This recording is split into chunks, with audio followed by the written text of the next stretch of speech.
Well, I have no idea if you're going to be able to hear one word of what I say today because it is extremely windy.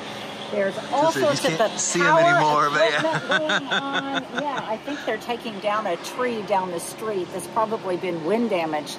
Seems to me that it's a little too windy to do that kind of tree work today. But the kind of tree work I'm going to show you, I think, is completely appropriate. So, Stuart, let's look at this leafy mass of a Japanese maple that I need to prune on today, because right now it just looks like a great big unruly shrub. It doesn't in any way look like a small tree, and I want to expose the beautiful architecture of it. I want to be able to see through it, and here's my one thing too today. I need to prune this so that then I will have a little bit more, I'll be a little bit more liberated when I want to do lots of potting on this potting table over here. So what do you say? Let's do it. Let's do it. Okay, so we're going to get started pruning this Japanese maple. I promised to do it on camera for you. I've been itching to get at it, but I wanted to hold off until I could show you exactly how I do it. This is something that gives me tremendous pleasure. You get great immediate gratification out of it.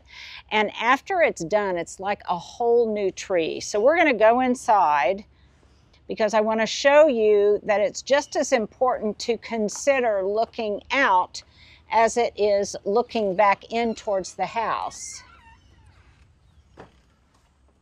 So, Stuart, if you can just show right down there, and then I'm going to go outside and see something that has me a little bit distressed. I feel like there's a double leader there, and I'm going to show you what I mean.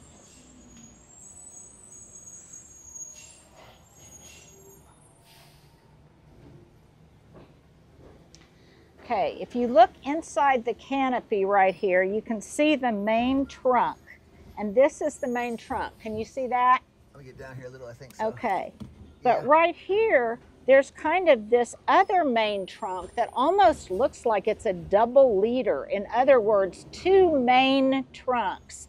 And that can sometimes be a problem, because if we have an ice storm, a snowstorm, or whatever, that can collect inside this crotch and then break one or the other off. They're coming out to you. So I'll probably be thinking about that, but it might be something I think about a little bit later. The first thing that I'm going to do is just expose what I have to work with.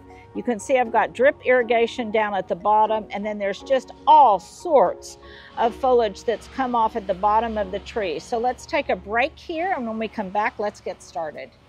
So what you're going to need for a project like this are either some heavy-duty loppers or some really great strong pruners. I'm using my Works battery-operated pruner, and then also just a pair of clean hand pruners that have been sanitized. And I'm going to start out using those down at the bottom, because I'm going to cut off all of these kind of sucker-like branches that are down at the bottom. Hello, little spider. Because as I said, I'm wanting this to look like a small tree, not a large bush. Now, the other thing that I want to do is I really want to raise the canopy so that when these branches start growing out, I don't want them to grow laterally over this way, because that will impede my ability to work on this table. What I want them to do is start growing out laterally above head height, which means these branches right here. So what I'm going to do is I'm going to be a little bit more aggressive than I normally would in pruning some of these lower branches. Now, the best time to do this kind of work is very late winter or early spring, right around bud break or even before bud break. But for me, I find that I can't really see what I'm working on if it's not already leafed out. So as long as I don't take off probably 20 to 30% of the tree, I think I'm going to be all right. And again, I can do this in stages. I can also do it from about June to August as I see how the growth patterns are. So down here, I've got two low branches that are not, you know, they're growing too low, but also they're growing into the wood pile. So with my friend the spider here, I'm going to take off. I'm going to get a really good clean cut. I don't want to leave any kind of nubs. And of course, I could use those branches inside. Now the next question is, am I going to take off this one? And to do that, I'm going to kind of stand back. I'm going to look and see, but yes, I am, because this is growing into the railing, and I really don't see it contributing to any kind of shady, beautiful canopy over time. So I'm going to take this off. And as you'll discover, some cuts are more satisfying than others. So now I'm going to remove some of this so I can see what I've got to work with. And do I want to keep going up? I see a dead branch in here. And you always want to remove any dead branches or cross branches first. So I see in here some cross branches. Yeah, I'm going to take this one off, I think, right here. Okay. Now, do I want to take this one off? You can see why I was itching to do that. Okay, I'm going to stand back and I'm going to look at it from a distance, because you can continually take things off, but you can't put them back on. So, that's just a little common sense gardening. You know what? I'm going to take this one off too. Now, you'll note that I didn't do this the first year, because it needed all of this to kind of get adapted. But now that it's in almost its third year, I feel a little bit more comfortable doing that. Okay. See another dead branch right there.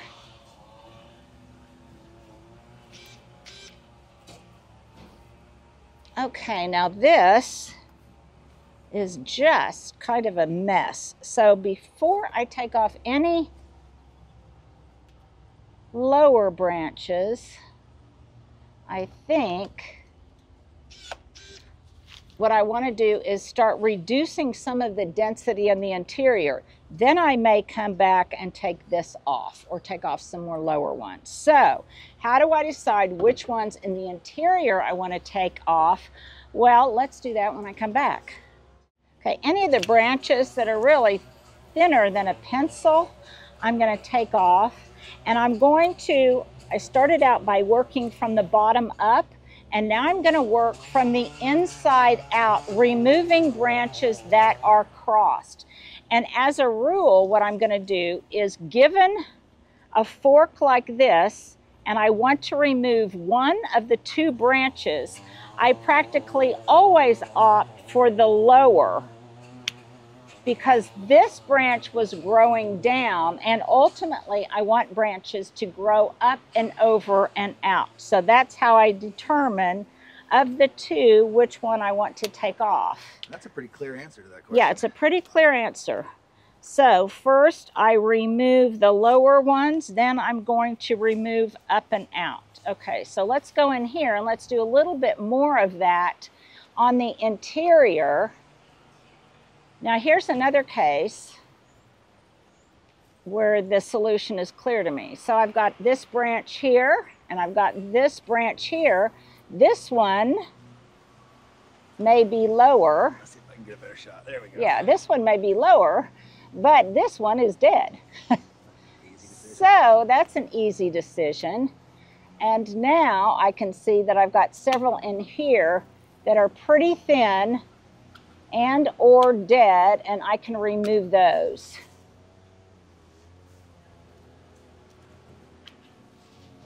And immediately you can see that you can start seeing through into the tree itself just by removing the no-brainer ones. And remember, even if you do make kind of an errant cut, if you make a mistake, those cuts will grow back. Now, it looks to me here like it's obvious that I'm going to want, oops, sorry, that I'm going to want, maybe it's not so obvious. Let's see. Yeah, I think I want to take this one off.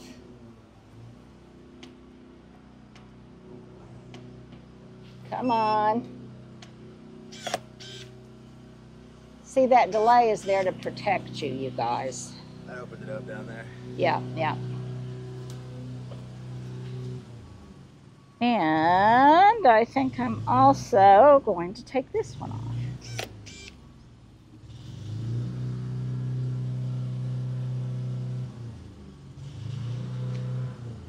Okay. So now I'm just going to come through. Some of this you can even do with your hand, but I'm just going to come through and remove some twigginess. It may have just gotten way quieter for Yes, it may have. It may have. Thursdays, which we typically don't shoot on, are trash days around here, mowing days. Okay, now see all this messiness in here? It's way more open than it was. But yeah, way more open. I'm going to come in here and I'm going to clean some of these off.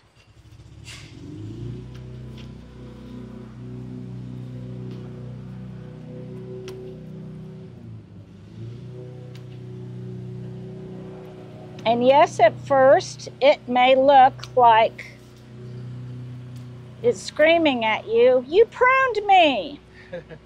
But you know what? In very short order, that is going to be okay. Okay, this one, I'm going to need a different angle.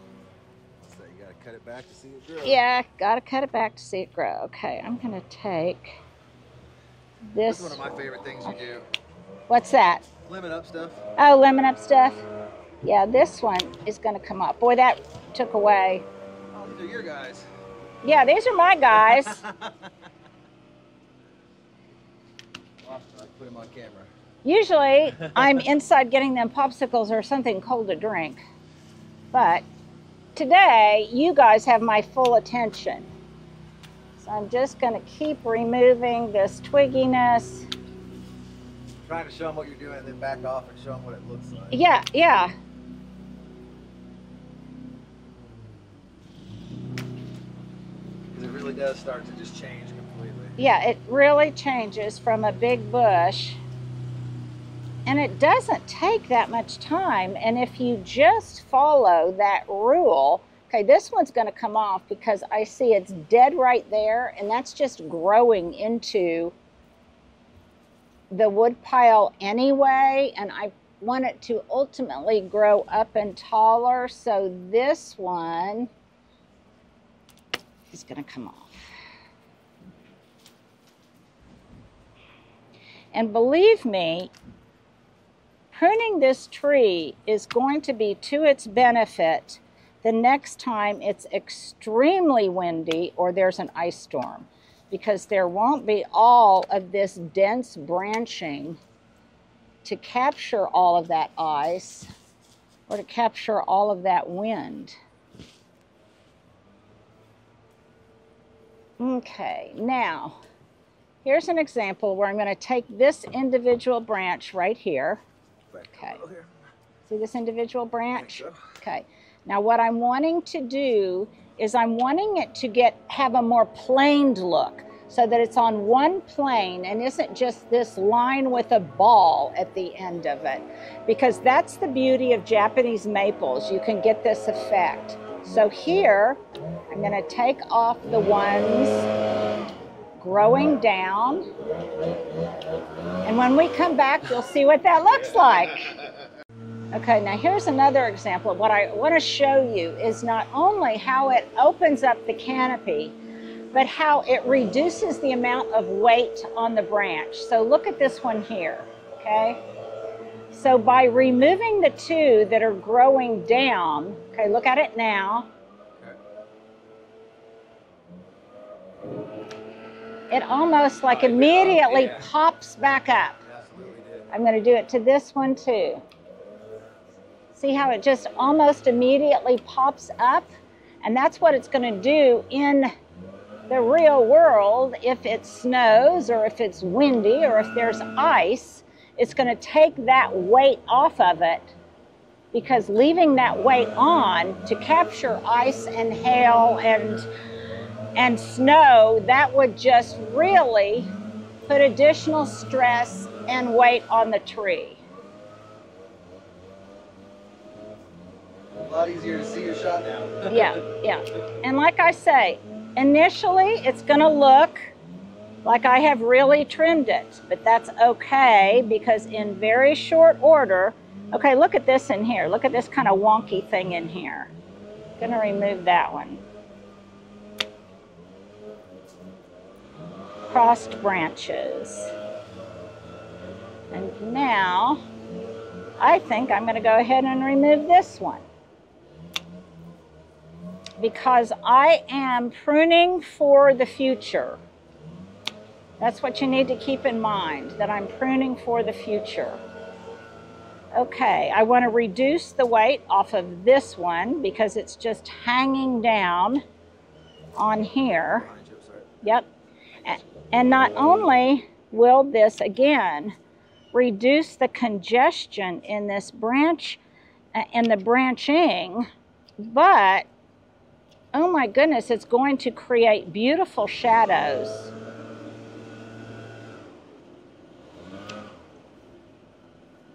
Can you see? Yeah.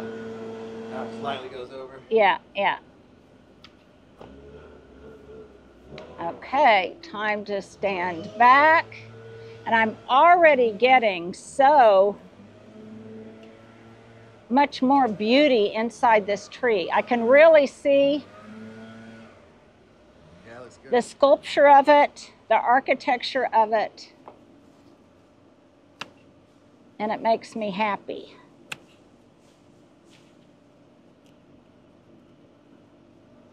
So to reiterate, number one, start at the bottom and remove those that you know you don't want to grow out over time.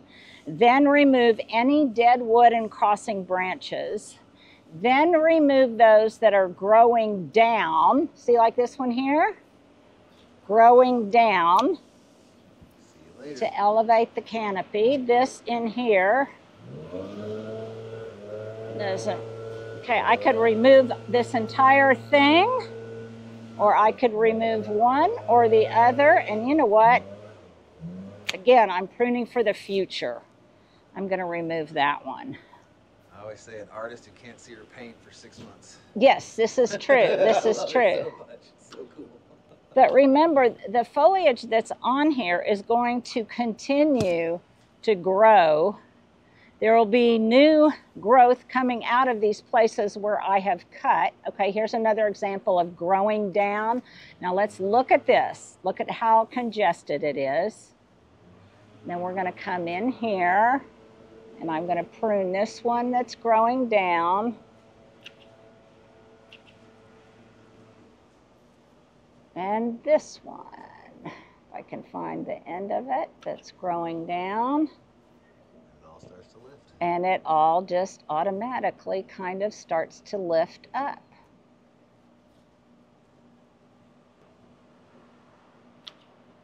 Now this is also called, and sometimes I've been accused of creating too dramatic of an effect called a lion's tail.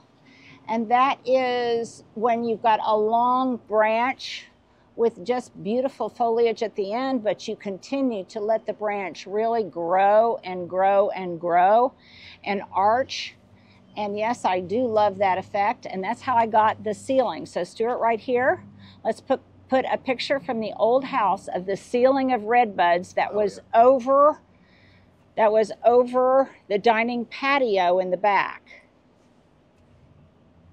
which is an effect I'm trying to get in the front. And I will lion tail those once they get mature enough. Now look at how much better that this branch looks than it did before. It just looks less like a large shrub. It looks more intentional.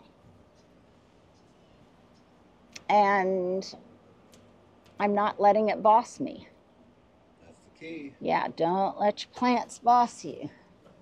Okay, so this one, I might do that. It gets a little bit, just more delicate work as you start getting into some of these areas. But it's oh so gratifying.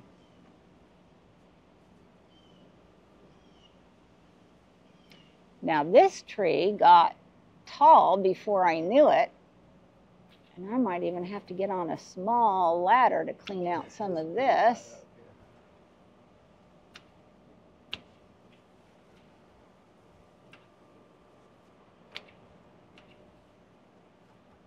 If you're afraid, then drink a glass of wine and then prune. No, not really.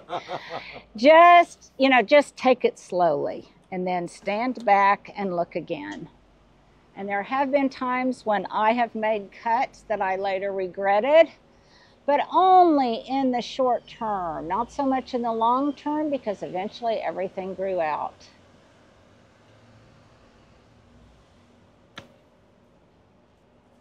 Yeah, that was a good one. That was a satisfying cut. Every once in a while, Stuart will go, oh, that one.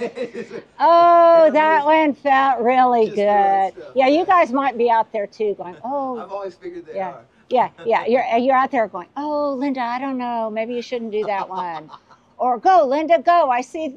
Or my favorite is, oh, you're finally getting to that one that's been bugging me. And I do that. I'll hold the camera in one spot. You're finally getting to that one that's been bugging me.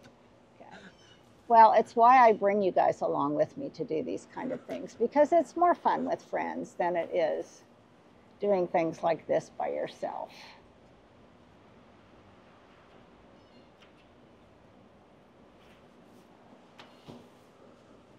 And always, typically, there's more density at the top than there is at the bottom, and that's just the way it is because you can't reach the top. Okay. So now I see. Okay, Stuart, let's come over here from this vantage point, and you can see that I've pretty much done this side, and now I need to do the other side.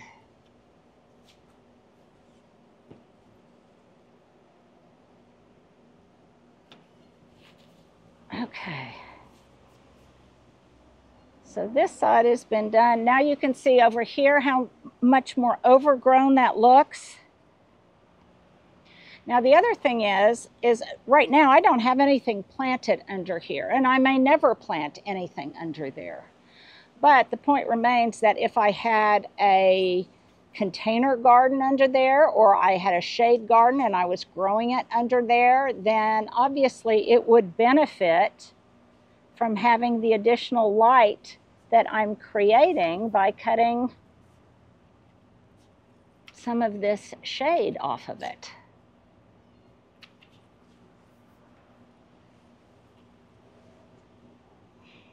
And some of them I do want to cascade up and over, but I don't necessarily, I don't want it to impede traffic, though hardly anybody really walks down this side. They usually walk down that side or that side. So many of you have been concerned about the lack or the placement of the railings in the pots.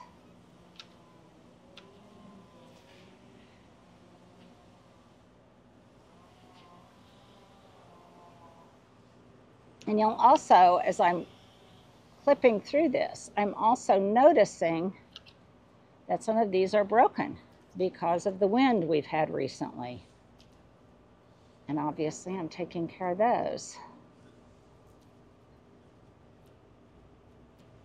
And sometimes your hand is a good substitute for a pruner. I was taught this by a neighbor of mine, Amy Brooks, and she showed me how she did it on not only some red buds she had, I believe they were red buds, but she did this on some standard Rose of Sharon You can do this on Vitex. You can do it on so many small trees. So Stuart, stay or go? Which one? This one. Stay or go? Where's he coming from? Way over there? Right there. It would open it up on top of that area quite Yep. a bit. I think so. So I think it's going to go.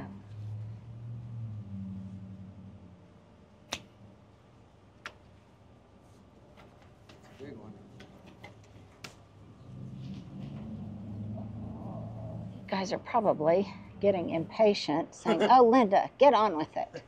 So what I might do, as long as everybody kind of knows the principles of pruning, especially pruning those that grow downwards, that's probably the most important thing, because that's the secret, I think, to shaping the plant, is growing those that grow downward, because that's what helps lift the canopy of the plant. So why don't you guys go take a break? I'm going to take a break, and when you come back, maybe it'll be finished, just like magic.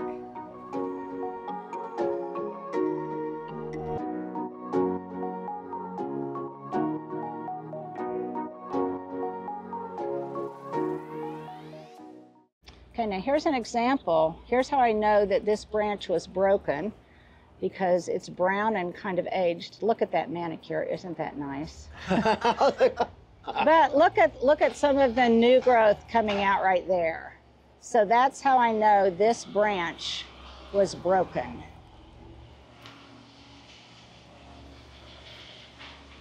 And because it was loose and falling off.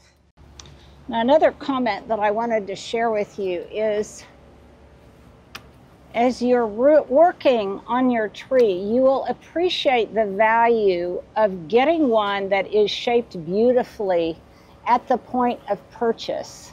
Because if you get one that is shaped more beautifully at the outset, then you're going to get the form that you envision even before you begin.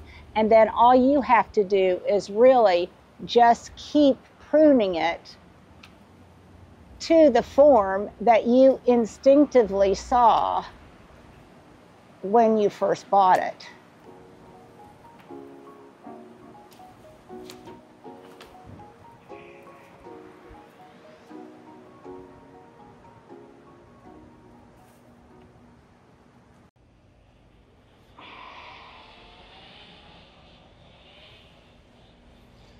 Linda, you can really see through it from in there. Yeah, can you see through it? So I think we've done a good job. I don't know if you got it at this angle too. There's probably some cuttings that I've made, yeah, that are in here. What area did you take one off of that you saw from inside? Off of the very top. And it was actually a piece that was already cut, I believe. It was just growing down. So there you are. Because I promised to do this pruning with you, the principles apply no matter what you're pruning. I have done this to my redbud trees. It's how I limb up large shrubs into small trees. It's how I did the viburnum years ago, and it's how I did this sweet green-leafed Japanese maple. You guys enjoy the rest of your Thursday.